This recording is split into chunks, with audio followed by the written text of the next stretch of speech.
Class 10 students, you're getting very confused in the notice writing question. I don't know why you're getting confused, but still some of you are heavily confused. So this is just to eliminate the confusion. All right, now many of you, now you have to know that your notice writing, the format has to be very clear. Again, this is a 5 on 5 question.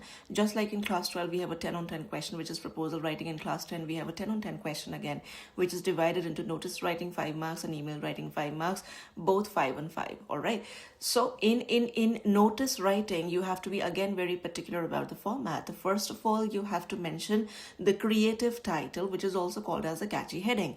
Two things you have to be very particular about in your catchy head while you write catchy heading. Number one, you cannot exceed 3 words. Okay, so it should not be more than 3 words.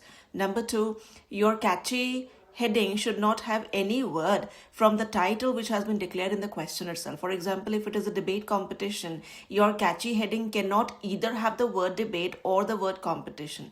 If it is a story writing competition, your catchy heading cannot either have the word story or the word writing. Okay, so it has to be completely different. For example, for debate competition, you can have war of words. Okay, for story writing, for story writing competition, you can have telling tales. Okay, so completely it has to be catchy, it has to be eye-catching. You cannot have the same words as has been used in the question. Marks will be deducted, and it will not be considered as a creative title. You have to use your creativity over there. Come on. Okay, the next subheading is the name of the event. Here you of course have to use the same title which has been mentioned in the question. For example, if it is an inter-house debate competition, so you have to write down inter-house debate competition. Now, one extra guideline which has come from the council, I don't know why they have given this guideline, that you have to add one extra word over there. For example, annual. To be on a safer side, you can use the word annual inter-house debate competition, or you can mention the name of the school.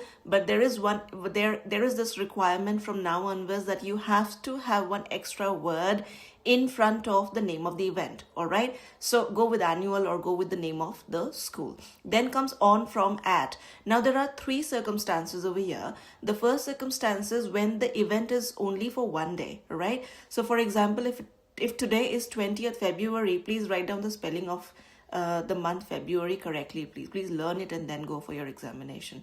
If you do not intend to write on February, if you have even the slightest of doubt that you will not be able to spell the word correctly, please write on March or June or July, but don't write on February. Write only when you are confident with the spelling. This is a grammar paper. Okay, so on, for example, today is 10th February, you can say on, have a safe gap of at least 10 days. Okay, so on 20th February 2026, right? So this is on, if it is a one-day event.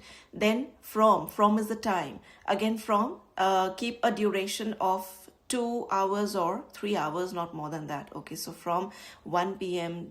To 4 p.m. or 1 p.m. to 3 p.m. anything. Don't write 3:30 or 4:30 or 4:15. Okay, please don't make it complicated. Write very simple time. Then comes at. At is again to be divided into 2 venues. Okay, one is a smaller venue and the other one is a bigger venue separated by a comma. Smaller venue is, for example, if it is a debate competition, it is obviously going to be held in an auditorium sort of a venue, right? So you can write at so and so auditorium, Manwaring auditorium, comma, then the bigger venue, the name of your school, right? So after writing on, from, at, then you come to the main body. Your main body should essentially have 3 points. This is compulsory. Okay, this is not going anywhere. Anything extra, that will not be considered even if you write, but these 3 things will definitely be considered. First is who are you inviting? Pupils of classes 9 to 12, right? Kisko invite kar rahe ho? So you have to write that. Okay, students of classes, pupils of classes 9 to 12. Okay, then the name of the contact person who are interested to participate in the above mentioned event can give their names to so and so person. Write down the name of the person, or if you want to give the designation of the person as well, you can mention the designation also, just to be clear. Okay, and specific, right? So the name of the contact person, then the last date, on or before. Now iske liye just look at the date which you have mentioned in the question, on. Okay, so on so and so date. For example, we had mentioned on 20th February. So your last date has to be again at a very safe distance. So you can write on or before, that you can register your names by, is 12th February or 13th February 2026. Again, have a safe margin of at least 7 to 8 days. Okay, so that is the day on which the students are supposed to, that is the last day by which the students can register their names. After this date, no further registration will be accepted. That is why you are mentioning that date. I hope I've made myself clear. Now this was a very easy circumstance.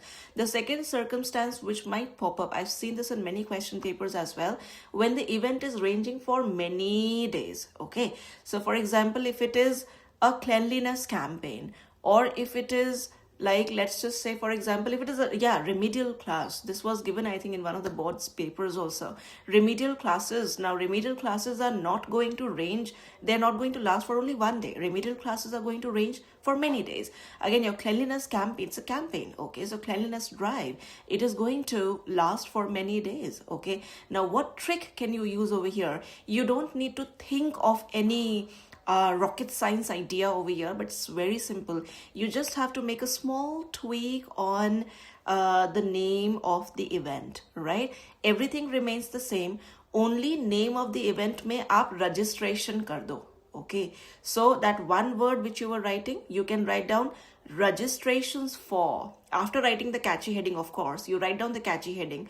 Then name of the event mein kya aa jayega? Now the event becomes, now the event is not the event, but it is a registration now. Okay, so registration for the cleanliness drive. Okay, or registration for remedial classes. Now when you mention the word registration, it automatically boils down to one date now. Okay, you don't have to think of many dates over there. Okay, because it is just a registration date. Now you come on में फिर आपका एक date आ जाएगा. Okay, now this, इसमें the process gets reversed, right? Now इसमें you will write down on 12th February 2026. Right, this is the registration happening on 12th February 2026. From, mention the time duration as well. At, again mention the venue, it remains the same. Now in the body, when you write down, this now becomes, you are inviting the pupils first of all, that is again that remains the same. Then the name of the contact person with whom you're supposed to register your names. Okay, now on, or now this on or before nahi aayega. Now this is one date. Okay, on so and so date, the date which has been mentioned above. Okay, on so and so date the registrations are happening. Then you can give one extra line that the remedial classes are going to begin from 20th February 2026 and they are going to last for 1 week. This one extra line you can give. Okay, so you're only mentioning about the registration. I hope that I've made myself clear. I don't know any easier way in which I can explain this point, but it's very simple. You know, you just have to tweak a little bit with the name of the event. Usko registration bana do. Of course, when you make it registration, you don't have to think of multiple dates. Okay, it becomes registration now. Now, whether it is a cleanliness drive or a campaign or remedial classes or something which is going to last for many days, it all boils down to one date where registration par aa gaya. And one extra piece of information given in the body where you can say that this particular campaign or the remedial classes are going to begin from 20th February. अब आपको बाद वाला date देना है. Okay, registration का तो आपने पहले ही दे दिया. Then you have to give the बाद वाला date, 20th February, and is going to last for 1 week or whatever duration you have in your mind. Okay, and this was second circumstance. There's a third circumstance also. The date can be given in the question also. Okay, so if the date is automatically given in the question, then you have got no choice. Then you will have to use the date which has been mentioned in the question. Go according to the question. All right. So this was for notice writing. I hope that all your confusions are clear. If at all there are any confusions which are still prevailing in your mind, please get back. Okay.